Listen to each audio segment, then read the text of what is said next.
Ta parole est une lampe à mes pieds, une lumière sur mon sentier.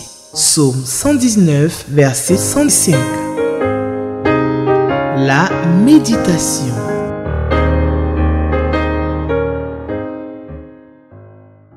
Chers téléspectateurs d'Espérance TV, bonjour. Merci de prendre le temps de suivre l'émission La méditation avec nous. C'est avec beaucoup de plaisir que je vous salue dans le nom précieux de Jésus de Nazareth, le Sauveur du monde. Alors, le texte que propose le lecteur de la Bible pour le lundi 1er juillet se trouve dans l'Ancien Testament, dans le livre de Lévitique, Lévitique chapitre 15, versets 16 à 33.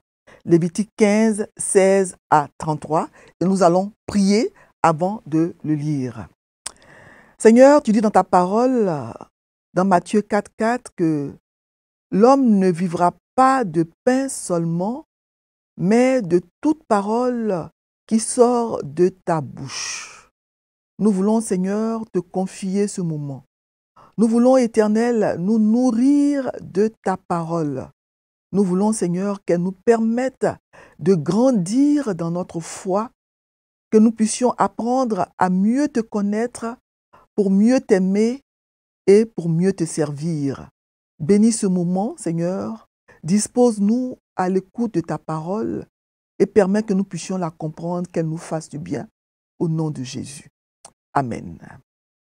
Alors, le texte du jour donc, se trouve dans l'Ancien Testament, dans le Lévitique, Lévitique chapitre 15, versets 16 à 33. Et je vais le lire. L'homme qui aura une pollution lavera tout son corps dans l'eau et sera impur jusqu'au soir. Tout vêtement et toute peau qui en seront atteints seront lavés dans l'eau et seront impurs jusqu'au soir. Si une femme a couché avec un tel homme, ils se laveront l'un et l'autre et seront impurs jusqu'au soir. Verset 19. La femme qui aura un flux de sang en sa chair restera 7 jours dans son impureté. Quiconque la touchera sera impur jusqu'au soir. Tout lit sur lequel elle couchera pendant son impureté sera impur et tout objet sur lequel elle s'assiera sera impur. Verset 21. Quiconque touchera son lit lavera ses vêtements, se lavera dans l'eau et sera impur jusqu'au soir. Verset 22. Quiconque touchera un objet sur lequel elle s'est assise, lavera ses vêtements, se lavera dans l'eau et sera impur jusqu'au soir. S'il y a quelque chose sur le lit ou sur l'objet sur lequel elle s'est assise, celui qui la touchera sera impur jusqu'au soir. Si un homme couche avec elle et que l'impureté de cette femme vienne sur lui, il sera impur pendant 7 jours et tout lit sur lequel il couchera sera impur. Verset 25. La femme qui aura un flux de sang pendant plusieurs jours hors de ses époques régulières ou dont le flux durera plus qu'à l'ordinaire sera impure tout le temps de son flux comme au temps de son indisposition menstruelle. Tout lit sur lequel elle couchera pendant la durée de ce flux sera comme le lit de son flux menstruel et tout objet sur lequel elle s'assiera sera impur comme lors de son flux menstruel. Quiconque les touchera sera souillé, il lavera ses vêtements, se lavera dans l'eau et sera impur jusqu'au soir. Verset 28. Lorsqu'elle sera purifiée de son flux, elle comptera 7 jours, après lesquels elle sera pure. Le 8e jour, elle prendra 2 tourterelles ou 2 jeunes pigeons et elle les apportera au sacrificateur à l'entrée de la tente d'assignation. Verset 30. Le sacrificateur offrira l'un en sacrifice d'expiation et l'autre en holocauste. Et le sacrificateur fera pour elle l'expiation devant l'Éternel à cause du flux qui la rendait impure. Vous éloignerez les enfants d'Israël de leurs impurités, de peur qu'ils ne meurent à cause de leurs impuretés, s'ils souillent mon tabernacle qui est au milieu d'eux. Telle est la loi pour celui qui a une gonorrhée ou qui est souillé par une pollution. Verset 33.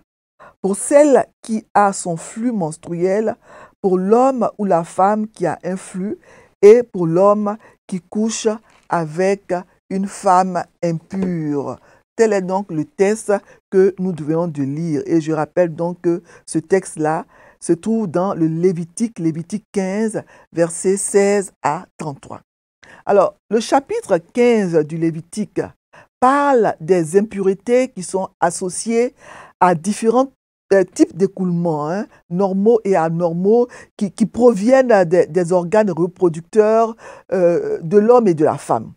Alors, tous ces cas d'impureté ne sont pas associés à des maladies ou à des dérèglements corporels. Alors, c'est Dieu qui parle ici. Donc, Dieu parle à Moïse et Aaron. Au verset 1 du chapitre 15, l'Éternel parla à Moïse et à Aaron. Donc, c'est Dieu lui-même qui parle ici et qui donne des consignes. Cela nous montre que notre Dieu ne se soucie pas seulement de notre santé spirituelle, mais aussi, il se soucie aussi de notre santé physique, de notre bien-être, de notre hygiène corporelle, environnementale et aussi et surtout de notre hygiène de vie. Dieu est pour nous un père donc qui prend soin de l'être entier de ses enfants que nous sommes, esprit, âme et corps. Donc, dans ce passage, il parle des règles d'hygiène qui doivent être observées dans différents types de situations. Alors, dans les versets 16 à 18, donc, il parle de l'écoulement séminal normal. Donc, l'écoulement séminal, quand on parle de l'écoulement séminal, donc, on parle de sperme. Alors, la pollution dont il est question dans ces versets 16 à 18, donc, c'est une émission de sperme normale qui se fait de façon volontaire ou de façon involontaire pendant le sommeil, par exemple. C'est ce qu'on appelle donc la pollution nocturne. Donc, cette forme d'émission entraînait une impureté. La personne ayant été responsable de cette émission, elle se voyait interdire l'entrée de la tente d'assignation. Et pour sa purification, l'homme donc devait se laver entièrement et il devait attendre jusqu'au soir, selon le verset 16, parce qu'il était impur jusqu'au soir. Alors, tout vêtement ou toute peau qui avait été contaminée par le sperme était impure et devait être lavée dans l'eau. Alors, si une femme avait des relations sexuelles avec un tel homme qui avait eu une pollution, les deux devaient se laver et ils étaient impurs jusqu'au soir. Donc, dans ce cas d'écoulement séminal normal qui n'était pas dû à une maladie, il n'était pas nécessaire d'offrir des sacrifices. Il fallait juste se laver pour être purifié. Nous voyons donc que toute émission de sperme, même normale, était considérée comme impure et ne pouvait pas être associée au fonctionnement du tabernacle. Alors, de manière radicale, cela donc séparait Israël des pratiques spirituelles et sexuelles des peuples environnants. Ces peuples-là pratiquaient souvent la prostitution rituelle dans les lieux sacrés, pendant les orgies sexuelles ou autres. Donc, Dieu interdit cela. Donc, les pratiques sexuelles, l'émission de sperme et tout ça, ça ne doit pas être associé donc au service dans le tabernacle. Tout homme qui aura eu une pollution sera impur jusqu'au soir et les vêtements qu'il aura portés, tout ça, devront être lavés dans l'eau et seront impurs jusqu'au soir. Voilà. Si une femme a une relation avec un tel homme, les deux doivent se laver et ils vont être impurs jusqu'au soir. Maintenant, dans les versets 19 à 24, là, il parle de la femme. Donc, il parle donc de l'écoulement menstruel normal chez la femme. Donc, l'écoulement menstruel de la femme, qu'on appelle aussi les règles ou les menstrues, ça la rendait impure pendant 7 jours. Donc, son impureté pouvait se transmettre aux personnes et aux objets de façon directe ou indirecte. Tout ce sur quoi elle s'allongeait ou s'asseyait devenait impure, selon le verset 20. Donc, la toucher ou toucher un objet sur lequel elle avait dormi ou s'était assise rendait impure, selon les versets 21 à 23. Donc, le Lévitique impose à quiconque touche ce sur quoi une femme dort ou s'assied pendant la période de ses règles. Donc, le Lévitique impose à toute personne qui le fait, le Lévitique impose à cette personne-là de laver ses vêtements, de se laver lui-même et d'attendre jusqu'au soir.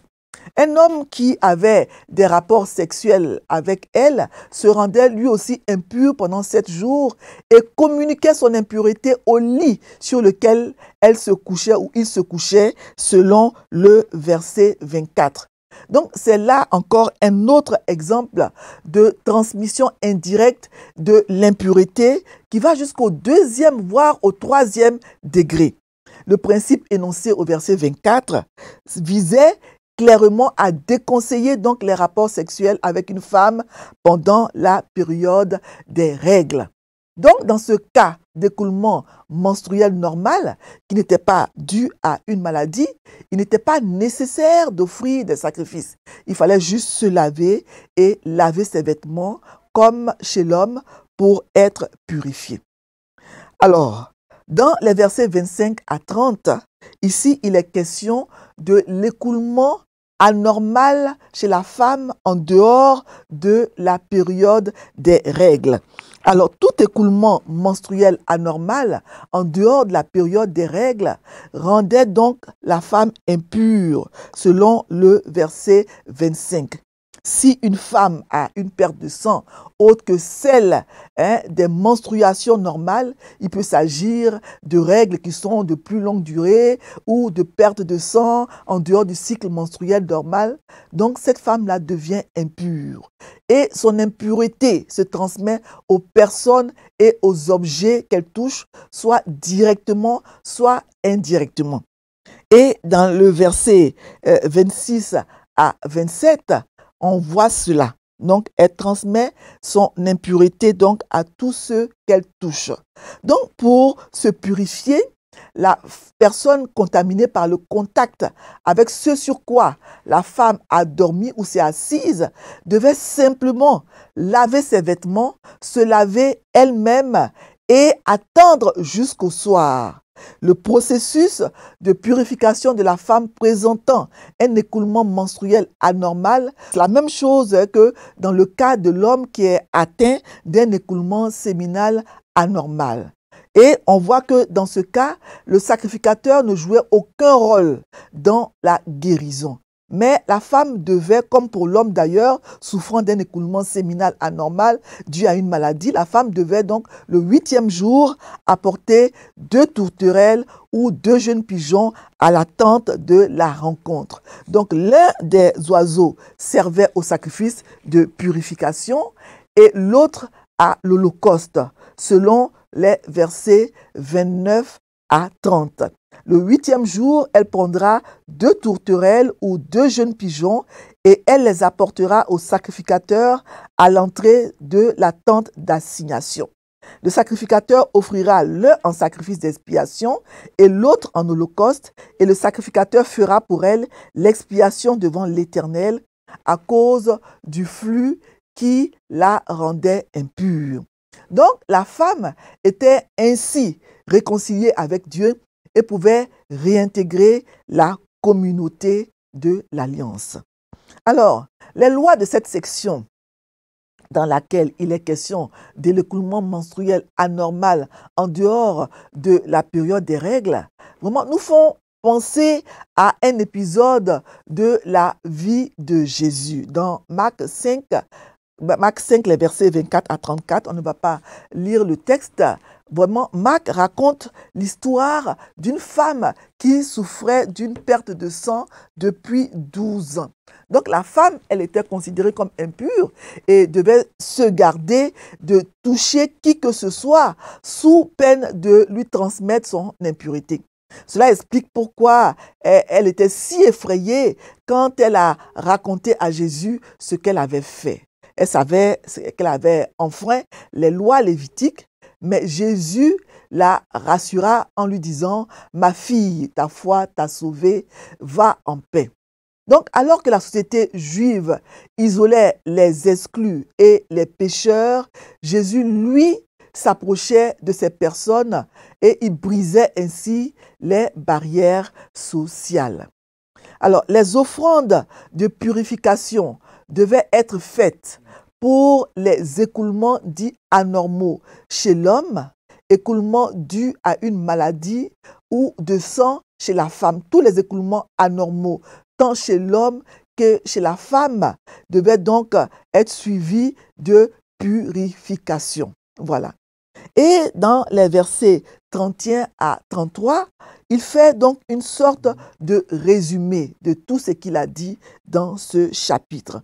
Donc au verset 31, il dit ceci: « Vous éloignerez les enfants d'Israël de leurs impuretés, de peur qu'ils ne meurent à cause de leurs impuretés, s'ils souillent mon tabernacle qui est au milieu d'eux. » Donc, on voit ici qu'une séparation nette, évidente, devait être faite entre le sexe, les pratiques sexuelles, disons, et l'adoration de Dieu.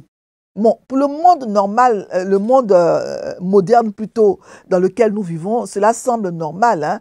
Mais dans le monde antique, il était courant donc d'adorer les dieux en ayant des relations sexuelles avec des prostituées dans les temples. Et c'était vraiment des pratiques très courantes dans le paganisme.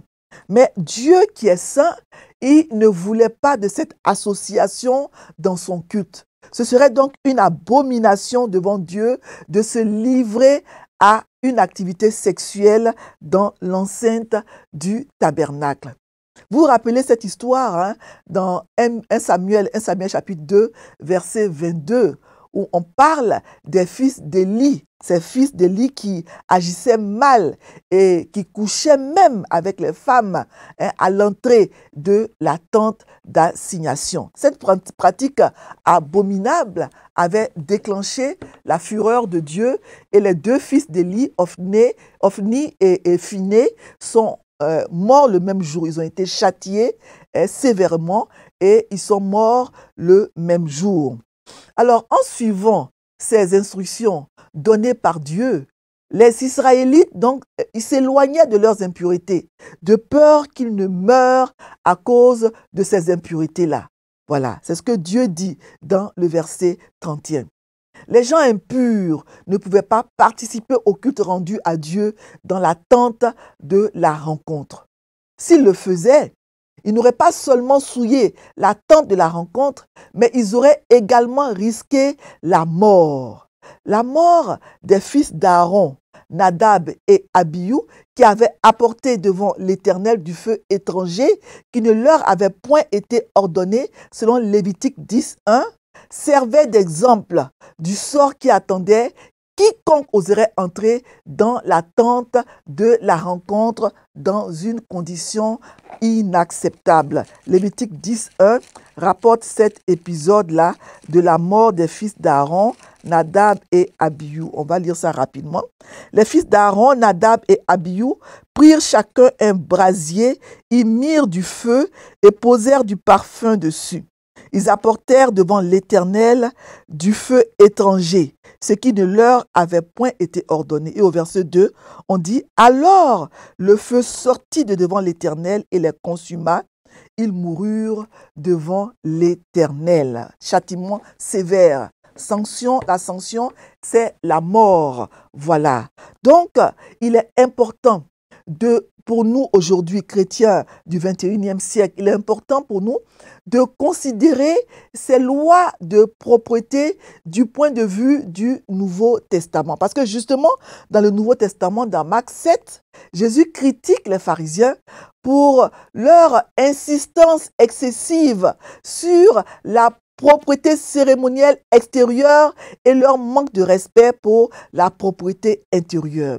Ces lois étaient censées avoir à la fois des avantages hygiéniques et des applications spirituelles. On voit que dans Acte 15, lors du premier concile de l'Église chrétienne à Jérusalem, la première communauté chrétienne a correctement discerné l'œuvre et la volonté de Dieu dans la nouvelle alliance, de ce qui se passait dans l'ancienne alliance.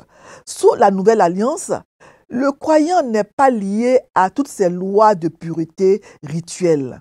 On pouvait être, et on peut encore aujourd'hui, être un disciple de Jésus sans se conformer au rite de la loi mosaïque. Nous devons être propres, c'est vrai, mais nous devons nous rappeler que la pureté, la propreté spirituelle est la plus importante aujourd'hui.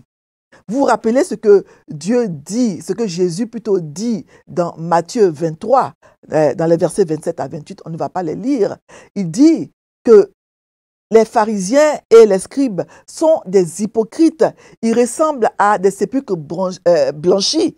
Ils paraissent beaux au dehors, mais au dedans, ils sont pleins d'ossements de mort et de toute espèce d'impureté. Alors, nous devons être propres extérieurement. Nous devons respecter les règles d'hygiène, mais nous devons surtout être propres intérieurement. Parce que ce qui souille l'homme, c'est le péché. Et c'est le sang de Jésus, selon 1 Jean 1,7, qui nous purifie de tout péché. Je vais le lire rapidement, le chapitre de 1 Jean, chapitre 1, versets 7 à 9. 1 Jean, chapitre 1, rapidement. Voilà, parce que c'est important. Alors, il dit que c'est le sang, 1 Jean, chapitre 1, verset 7.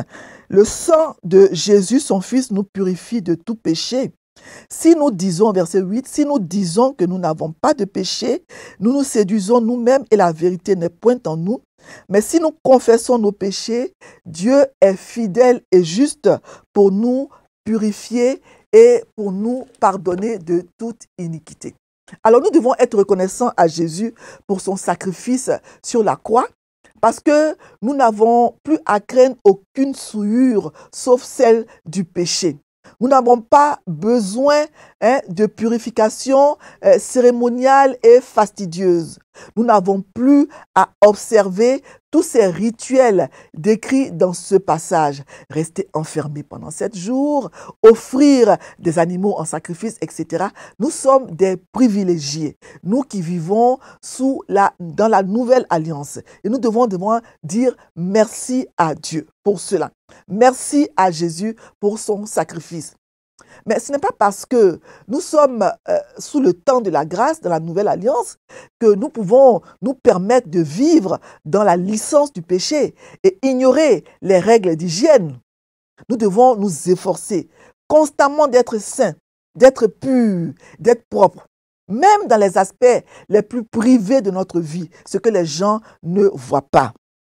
Nos corps doivent toujours rester purs parce que le Saint-Esprit de Dieu habite en nous. 1 Corinthiens 3,16 le dit bien.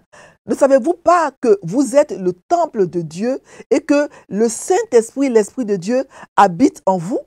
Alors, si notre corps est désormais le temple où réside le Saint-Esprit, nous devons être motivés à rester spirituellement et physiquement purs à tout moment. Parce que la marche avec Dieu ne se termine pas avec la conversion, le salut. Ce n'est que la première étape. Donc, être sanctifié, c'est un processus qui dure toute la vie, jusqu'à la mort. Et ce processus-là nécessite un travail constant. Que le Seigneur nous aide à vivre dans la propreté et dans la sanctification. Amen. Alors, moi, le verset qui m'interpelle le plus dans ce passage que nous venons de lire, c'est le verset 31 qui dit « Vous éloignerez les enfants d'Israël de leurs impuretés, de peur qu'ils ne meurent à cause de leurs impuretés, s'ils souillent mon tabernacle qui est au milieu d'eux. » Vous éloignerez les enfants d'Israël de leurs impuretés, de peur qu'ils ne meurent. S'éloigner des impuretés, s'éloigner du péché, parce que le salaire du péché, c'est la mort. Et nous allons lire, pour terminer, le commentaire du lecteur. Lundi 1er juillet 2024, le thème, c'est la loi sur la sécrétion. Les prescriptions données revêtent une importance hygiénique, traitant aussi bien les sécrétions produites dans l'état normal ou maladive. Nous sommes responsables de notre état de santé et de l'état de notre environnement. Une sécrétion naturelle de l'organe sexuel considérée humainement comme innocente est considérée comme une profanation devant Dieu, un péché d'impureté. Veillez sur soi. C'est du dedans de nous que proviennent les choses qui nous souillent et nous rendent impurs. L'enfer, ce n'est pas les autres, comme a dit l'un des sages de ce siècle. Comment veilles-tu sur toi-même? Veillez sur son environnement. Comme dans un film, le virus du Covid-19 s'est transmis par le toucher aussi bien des personnes que des contacts avec des objets souillés. Ayant constaté son état d'impureté, il faut adopter un comportement responsable pour empêcher que le mal ne se répande autour de nous comme une gangrène. Cela ne concerne pas uniquement des personnes, mais aussi des objets que nous utilisons au quotidien, même les lieux que nous fréquentons. Vérité, il n'y a rien au dehors de l'être humain qui puisse le souiller en entrant en lui. C'est ce qui sort de l'être humain qui le souille. Si quelqu'un a des oreilles pour entendre, qu'il entende. Marc 7, versets 15 à 16. Question, qu'en est-il pour toi? À chacun de nous de répondre à cette question. Nous allons prier. Seigneur, merci pour ta parole. Merci parce que tu nous rappelles à travers ce texte que tu es un Dieu propre, un Dieu saint, un Dieu qui demande aussi à ses enfants d'être purs, d'être saints, d'être propres, tant extérieurement qu'intérieurement. Aide-nous, Seigneur, à appliquer des règles d'hygiène rigoureuses dans notre vie de chaque jour en tant que chrétiens, que nous puissions maintenir notre environnement, notre corps dans un état de propreté. Seigneur, aide-nous à fuir le péché, parce que le salaire du péché, c'est la mort, et c'est le péché qui nous souille. Béni sois-tu pour ta parole, et aide-nous à la mettre en pratique au nom de Jésus. Amen. Alors, chers téléspectateurs, merci d'avoir suivi cette émission, la méditation avec nous, et que le Seigneur vous aide à mettre sa parole en pratique. Amen. Ta parole est une lampe à mes pieds, une lumière sur mon sentier. Psaume 119, verset 105. La méditation.